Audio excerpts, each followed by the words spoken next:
મનમાં મગજ છે કે રાસાયણિક યુરિયા ન આપો એ છે ભડકો થાય જ નહીં. બીજે પ્રોડક્ટ મળવી જોઈએ ન મળે. કારણ કે એકચ્યુઅલી કોઈએ ગવર્મેન્ટે કે પ્રાઇવેટ કંપનીએ કોઈને પોતાના સમજીને ખેડૂત સુધી પહોંચ્યા નથી. બરાબર, સાચી વાત. હું તમને કહું કે આ સાલે મેં જે વાપર્યું અમુક મારા આ સર્કલ આખામાં 50% વાપર્યું છે. પેલા અમને લોકો મૂર્ખામાં જ ગણતરી કરતા હતા. લોકલ પીપલ મૂર્ખા છે, સુધરેલા ખેડૂત છે, આ તો નોકરિયાત એટલે ખેતીને ખબર ન પડે. હવે એમને ખબર પડી કે આ લોકોએ એકરે 8,000 વાપર્યા તોય 15-20 મણિક આવે છે અને આપણે 15 ખર્ચ્યા ને તો 20 આવે છે.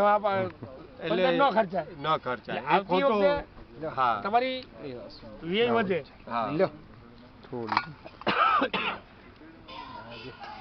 બસ બસ